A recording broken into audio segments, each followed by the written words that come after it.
is to become more of a local focused, you know, media company, so to speak, and target local businesses to, you know, pay us to advertise just like they would on a billboard.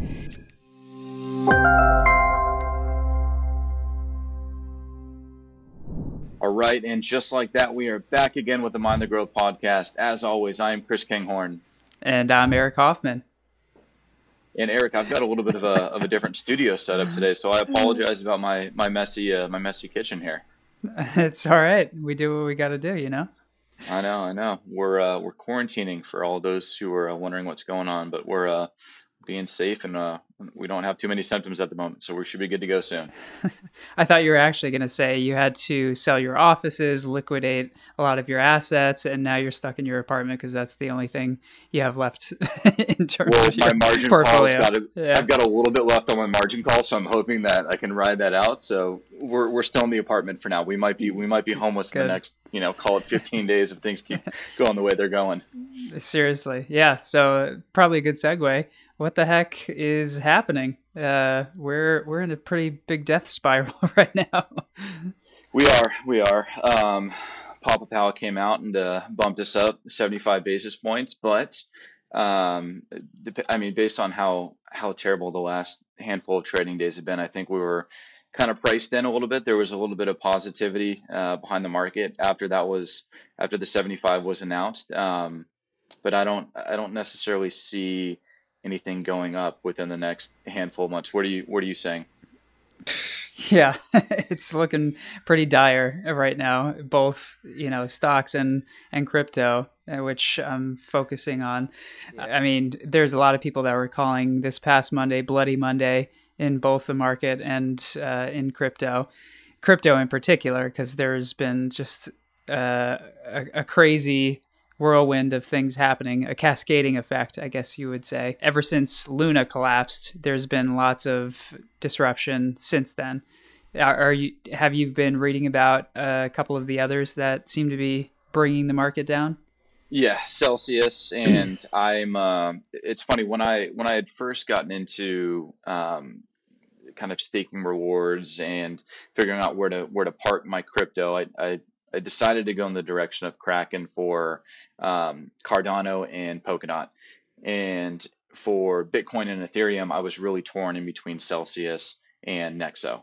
And thankfully, I decided to go Nexo because they're actually now, it looks like they might make a run to acquire Celsius. Yeah. People are calling it a Ponzi scheme. The coin is down, 97%, I want to say? Yeah, something like that. I was in the same boat. I've had a lot of my coins in in Nexo for quite a while. Early on, I did what I would consider a fairly deep dive into what seemed to be the safest exchange / company to earn some sort of interest on the coins. And Nexo seemed to be the best option at the time. This was, even back in 2018, 2019. And they've grown exponentially since then. But one of the things that I like about them, and this episode is not yet sponsored by Nexo, but it could be. So anyone who has some connections over at Nexo, we love you guys, and we have some money with you. So send some money our way. That would be nice. Anyways, so I put some of my capital into Nexo, and over the last couple of years, they've built up a lot of their reserves. They now have real-time auditing, insurance behind, what they have in terms of liabilities. So I think it's a great option. And I was actually looking to transition to Celsius because they were offering a few more percentage points on some of the tokens. And I never did anything with it. My younger brother, Brandon, he was considering it, and he actually put in a decent chunk into Celsius, which about 2 weeks ago, he luckily pulled all of it out somehow, predating the crash. But earlier, or over the weekend, I think it may have been Friday of this past week, they froze everyone's accounts because there was such a large influx of withdrawals. And there were a few people in the crypto world that were basically suggesting that they were insolvent and that it was going to collapse, which it appears they were right. So there was a huge bank run and they froze everyone's accounts, which is wild in and of itself. And now they're restructuring their debt. They're, lowering their liquidation point to avoid getting margin called because they have a lot of capital locked into not only the Ethereum ETH 2.0 launch, because they have a lot of staking in Ethereum, I think around 500 million or so. And isn't it true that you can't unstake ETH 2.0 until it goes live? Not only that, it's likely about 6 to 12 months after it goes live that they'll release the freeze on the staking that's already in there, just to make sure everything is stable before they allow that. So we're looking at 12 months minimum before any of those funds are even available. And so they're basically handcuffed to a lot of different debt situations that they're in. And so they froze everyone's accounts. And now I just read that, I'll share my screen real quick. Hang on. We'll have to touch on Binance as well too, because I know there was some drama going on with them. All right, so I just read that they hired a prominent attorney firm, which usually indicates bankruptcy of some sort and liquidation. Who knows? But they've been restructuring and trying to get themselves into a better position to remain as a company. So I'm curious how this is going to play out because it's a big deal. They had billions in assets, and now it appears they're going away, just like Luna did.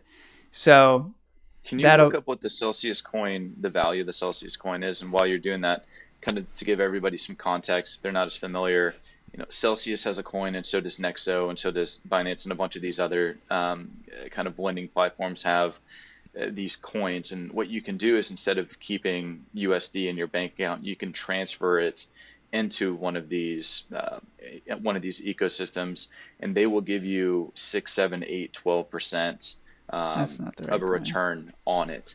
So the Celsius coin over the last handful of weeks, my understanding was it crashed about 97%. So think of putting in $50,000 of your savings into this because you're going to get a 12% return compounding weekly or daily, and that goes to 2% or 3% of the original value. So nonetheless, it's not a good situation. Yeah, it's all right. I'll I knew it fell like 60% when they froze the accounts. So I'm sure it's plunged more since then. Yeah. Who knows? But it's in the dumps. That's for sure. But another one that came out today. Are you familiar with Three Arrows Capital or 3AC? I'm not. No. Okay, so let's share another screen.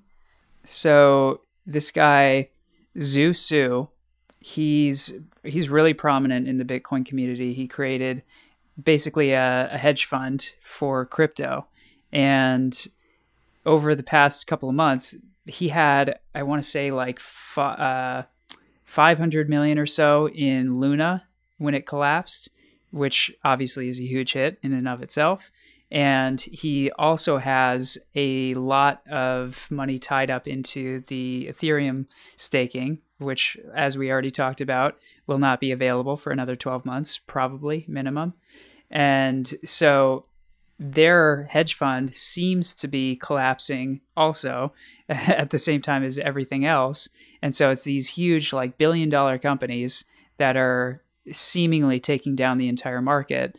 And then on top of that, a lot of these day traders and smart people that want to make money on the coins dropping in value are pressuring sale so that they can short the coins, whether it's Bitcoin, Ethereum, or otherwise, and make money on the downturn. So there's lots of sell pressure. And more important than anything, everyone wants to see Michael Saylor liquidated. So originally, I think if Bitcoin was going to hit 21,000, he had a margin call or something at that point. He's since clarified that at the 21,000 mark, he can put up another, 10,000 Bitcoin or whatever it was to lower the threshold back down to like 3,000 or 3,500 a coin. So it's looking unlikely that he'll be liquidated. But I think people were cheering for that to happen because of how vocal and extreme he is about Bitcoin in particular. So yeah, lots of craziness, especially in crypto land. Right. Well, and then the kind of a little bit more of a sturdy, I guess, exchange, Binance. They had a no, it wasn't Binance. It was BlockFi. I'm not familiar with the full story on BlockFi. I believe what happened with BlockFi is transactions were held up. They were blocked up for quite some time, and they said that there was it was due to one order that had glitched, some sort of glitch. That was Binance. Backed up. It was Binance. Okay. Yeah, all right. yeah. So I had my wires crossed there. Yeah. So Binance, around the same time that Celsius froze accounts, there was a brief freeze on Binance withdrawals as well. And everyone was suspecting similar things, that Binance was going to go under at the same time. CZ, the founder and the billionaire that started Binance, he had come out pretty quickly saying, hey, it was just a glitch, nothing to worry about here. And then he's now on a roadshow basically saying all these other exchanges like Coinbase, Gemini, etc., are having 20% of their employees laid off. We're hiring 2,000 positions. We're in the best position ever, et cetera, et cetera. So he's doing his typical thing. And it doesn't seem like Binance is going anywhere. But at the same time, their stable coin, the Binance dollar or whatever the hell it's called, I think it's being investigated to some degree. It is. Yeah, so who knows what'll happen there. But they seem to be in an okay position. So crypto has obviously been the Wild West. Is this all of the bad actors kind of being pushed out of town? Are we getting to a spot where legitimate business is now going to take over, and only the true platforms, the ones that with the quality offering are going to survive, quality, infrastructure in a business sense? Or is this just caused by a series of unfortunate events that are dragging not only the coins down, but some of these larger companies as well, and some of these hedge funds? What do you see? Yeah, so I have a few thoughts. I think this is just another cyclical bear market, which a lot of people have gone through several now. I've personally been through one in the crypto world in the 2017, 2018 era, where Bitcoin and Ethereum reached all-time highs. I think it was around 20,000 a coin for Bitcoin, around 2,000 a coin for Ethereum in late 2017, if I recall.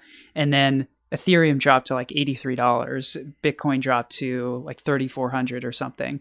And that lasted for a good, 12 to 24 months. And until around 2020, when the pandemic started, that's when the run up started again. So at that time, if you recall, the big thing, which is very similar to what I would say the NFT market looks like today, there is the ICO craze, the initial coin offering. And at the time, I think everyone was ultimately aware that most of those ICOs were scams or, Ponzi schemes of some sort, and they would go down to zero. But some of the more prominent crypto projects today started as ICOs. And so I think that's going to be similar with the NFT market to a degree, but what I expect is there's going to be all-time highs reached again in another 3 years max, I think, for both Bitcoin and Ethereum. And a lot of the DeFi projects that a lot of people are pointing to as a scam or a Ponzi scheme or whatever it is, I think a lot of them will be flushed out, and the good ones will remain, like an Aave or a Uniswap sort of situation. So I think those are going to continue on. And with NFTs in particular, I think there's going to be a shift in focus away from, let's say, JPEGs, just as a general picture of a punk or a monkey or whatever, to more of a utility, like we've talked about, going to a concert or, a trade show or soulbound tokens at some point for your license, passport, etc. I think that's going to be more of the emphasis on NFTs moving forward. And this is the perfect time for people to start building those projects. And then I do have a strong sense that a lot of the layer one blockchains, whether they exist today or are created in the future, they're going to gear more towards like a B2B SaaS program, meaning the blockchain is going to be more like a database structure, and there's going to be a lot of B2B use cases. I tweeted about one a while back, but obviously on this show, we talk a lot about wine, watches, cars, things of that nature. And we may have talked about this briefly, but I think there's going to be a company, whether I create it or not, that has a blockchain structure to identify and validate that, let's say, a Rolex is legitimate or real instead of a fake, or this vintage bottle of wine is actually this vintage bottle of wine, and it's verified via the blockchain. And what a lot of the use case that people have been talking about for years that the blockchain allows for is these smart contract technologies that allow for the original producer, whether it's a Rolex or an Opus One for wine or a Porsche for cars, to be able to maximize their revenue by gaining a percentage of each aftermarket sale in perpetuity. So like the gray market for watches is worth billions upon billions of dollars every year. You buy a Rolex from an AD today, you double your money instantly at minimum. And so why would Rolex want to miss out on 100% increase in the value of their watch the second it's produced? I don't think they would if they had an opportunity to. So not only could they validate every watch that they produce and put out, but they can earn a percentage point of revenue on every time it's sold forever in the future if it works through blockchain. So the main point is, I think a lot of focus is going to turn more towards B2B and these types of SaaS arrangements, like software as a service, for those who aren't familiar. So I'm interested to see how that plays out over the next couple of years. But I think we're in for a good 12 to 24 months of pain. Well, I agree. And if you look at the last quote unquote call it boom within crypto, you call it 2017. So that was really the early adopters, the people that were really first there for the first. Your early adopters were 2010 to 2012, 2013, whatever it is. But if you were heavily involved in crypto in 2017, I would still really look at you as a first adopter. Yeah. This cycle was heavily focused on the retail traders. Everyone, because of COVID, was sitting at home. Things were significantly slower. There was all this cash that was thrown into the marketplace. But towards the middle and the end of the boom cycle within this last cycle, it started getting a lot more institutional. So I think that gave a lot of exposure to what it could be, and it also opened a lot of people's eyes of what it is, and then also what some potential regulation could be. We didn't fully get to the point where we needed to with regulation, but I think things have started to transpire to put us on the path of where exactly we need to be. And I really do like your point of, what does this next cycle look like, during this building period of the next 6 months, 12 months, 24 months, whatever it might be. A lot of these blockchains are going to continue to be built out. So for Cardano, for example, there's 1,000 projects that are being built on Cardano. Some of those they're B2B, some of those are kind of government focused. There's a variety of different projects. So all these other blockchains have hundreds or thousands of projects that are being built.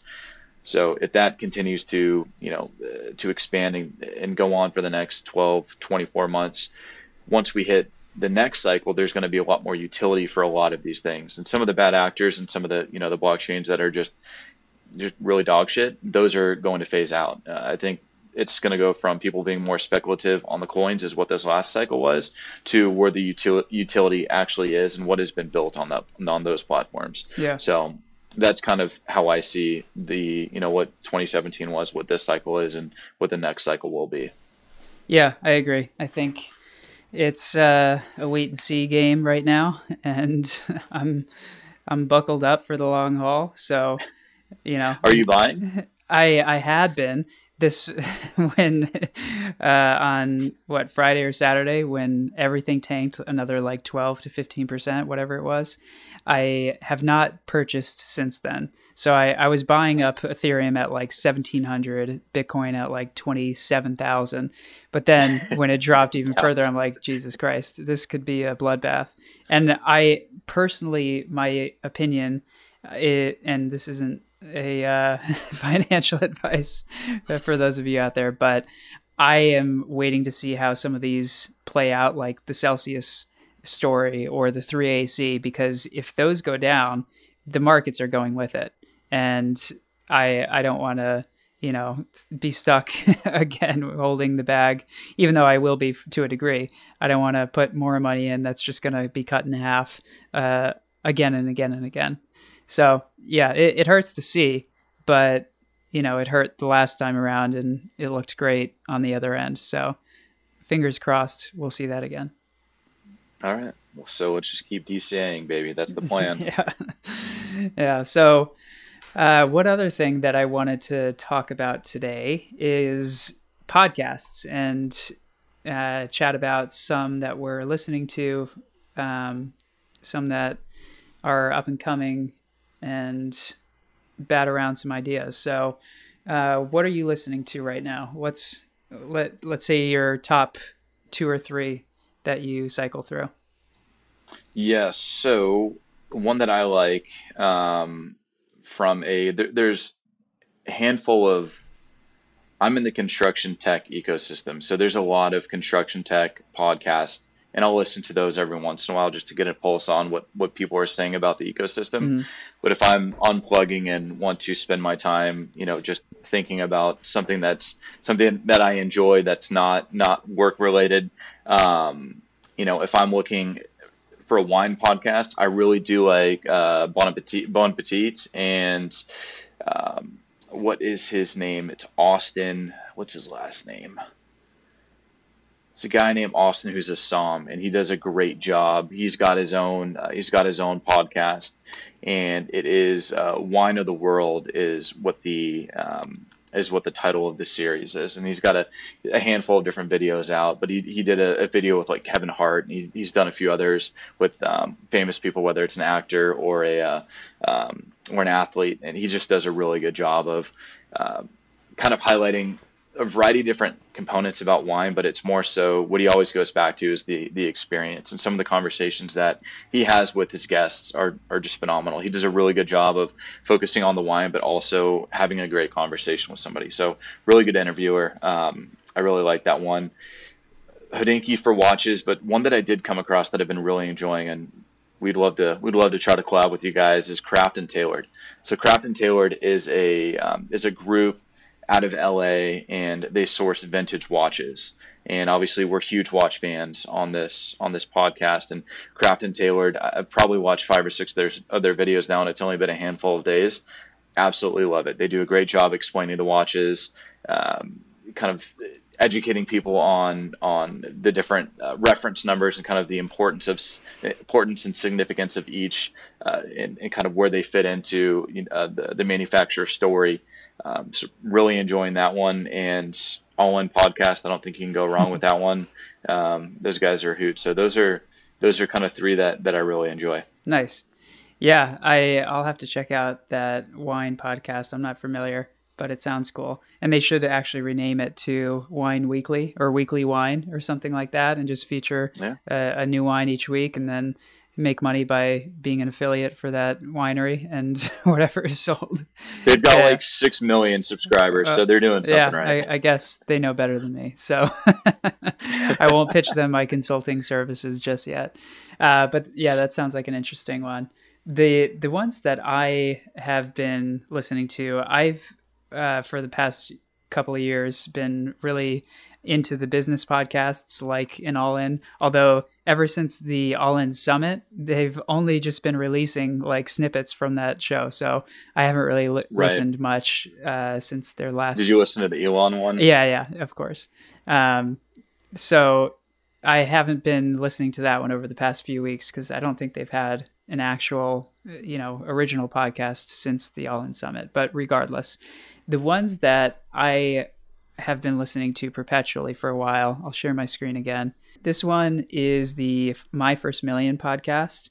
A couple of reasons I love this podcast. First, this guy, Sam Parr, he and his co-host, Sean Puri, they're like Silicon Valley guys. Sam Parr started that newsletter called The Hustle, and Sean worked for a few startups in Silicon Valley, one that he sold to Twitch, etc.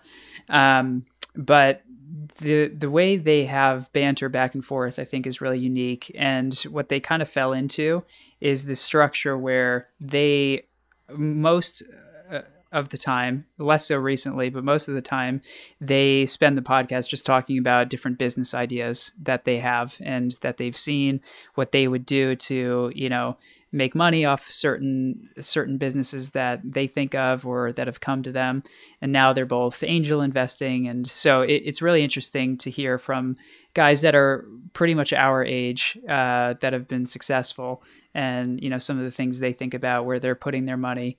So I really enjoy that one. And another one that just came out is called Cartoon Avatars. It's this guy, Logan Bartlett. He's a venture capitalist at Redpoint, which is a VC firm in New York. They've been doing a pretty good job. They've shifted up their structure a bit as well. Originally, it was called 3 Cartoon Avatars. It was 3 guys that would just talk and banter about tech companies, VC, etc. And now it's shifted more towards, like, on the front end, he'll have a different co-host each week, and then in the middle, he interviews some guy. Like last week, he interviewed the founder of Ramp, which is a corporate credit card company that's worth billions now. And the last few episodes have got a ton of traction because this guy, Zach Weinberg, who I assume is a billionaire. He started a few companies, sold one to Google. He's done very well for himself, but he's very publicly against crypto. And so they've had a few people on that have debated him about the use cases of crypto, which is probably a terrible idea to do in a bear market when crypto is tanking, because it's hard to point to things that are losing value by 80%, week over week. So, not the best idea to be a crypto fanboy debating somebody in times like this, but it's made for a pretty good listen. And then when I'm bored with business, I enjoy listening to the Always Sunny podcast. It's pretty hilarious, and it's one of the rare shows that I actually laugh out loud when I'm listening to it. So I think they've done a good job. But also, one thing that I was thinking about for our podcast, because at some point we need to make some money doing this, because we don't work for free. Everyone knows that. Yeah, so far. But one thing that kind of jogged my memory and that I was thinking of, this guy, Andrew Wilkinson, he started this company called MetaLab maybe a decade ago or something, made a ton of money. He created I don't know what he would consider this, a private equity company, maybe he'd call it. But they basically just buy up companies. Like they bought AeroPress, for instance, and they own it now 100%. And they make it better and they keep it forever and just, live off the profits. So he's done that quite a bit, but I actually first heard about him on the My First Million podcast. And he talked about this thing he was doing that he wasn't sure if it was going to make any money, but apparently it's done very well. He wanted to do more of like a very localized news service, and he called it Capital Daily. He lives in Canada. So he hired a few writers and like a CEO to start it up and run it. I think he said he invested a few $100,000 to basically get it up and running. And now, from the last I heard, it's doing pretty well in terms of bringing revenue in. But his whole theory and thesis behind it is local news is relatively broken in terms of what you can get and how you get it. So, I mean, in Phoenix here, we have like the Phoenix New Times, Arizona Republic, things like that. But I don't know if you've been on those websites lately. It's a friggin' nightmare. There's like Don't you have ads to everywhere. subscribe to most Yeah, of them? AZ Republic's shifted to a subscription model. Phoenix New Times is like a landmine every page you go to. It's like impossible to scroll through. It's just ads everywhere, like janky ads. Oh yeah. It's just disgusting, and nobody wants to be on here. So his idea was, why don't you create like a great website that a tech company would be proud of, and why don't you have it be incentivized for people to actually stay on the website, get their local news, etc., and creatively feed ads to them. So the reason I bring this up was because we talked about the podcast and I first listened to him on My First Million. But for our sake, what I think could be an interesting business model for a podcast, similarly, is we've been talking to a lot of business people local to Phoenix, and we'll continue to do that because that's where we live and that's where our network is. So I think it could be interesting, maybe having certain episodes be focused on, just a general advertisement for a local business that's looking to reach, a few thousand or, hopefully eventually tens of thousands or hundreds of thousands of listeners to sell a product or a service, because local businesses need local outreach. And it's a nightmare to go through services like Phoenix New Times. I also just don't like them. So I think that could be an interesting play for us, is to become more of a local focused, media company, so to speak, and target local businesses to, pay us to advertise just like they would on a billboard, and, benefit in that way. What are your thoughts? Yeah, I think I think it's a good idea. The sticky part for me and the difficulty is making sure that we're creating content that we know our listeners want to hear. So if it turns into more so of a pitch of a product and an advertisement and less of something that's an enjoyable conversation, I think that we're going to get some pushback from the listeners. So, but we'd love to get your guys' thoughts. I mean, what do you want to hear? Who do you want to hear from? How much are they going to pay us? Yeah, and of course that's our job, is to make it listenable and entertaining at the same time, which I think we could do. But just to give you an example, we have an episode coming up with a friend of ours who does pest control, for instance, and I thought, that was a good conversation overall, and an interesting one to hear his background and how he, started the business. But naturally, if people listen to that and they become aware of his pest control company, people Right. need pest control. So I can only imagine that'll drive some percentage of sales, depending on, who's listening. But ultimately, we could also... Well, same with realtors, designers. Exactly. There's a whole there's an endless amount of services that we would be able to get in front of and people. All it comes down to is building the audience, and that's obviously the most difficult piece. And then, well, in doing so, we could also start potentially advertising more locally through social media or other means. And then we're just playing an arbitrage game of what's the difference between what we're paying to advertise versus what we're getting paid to advertise somebody else's service.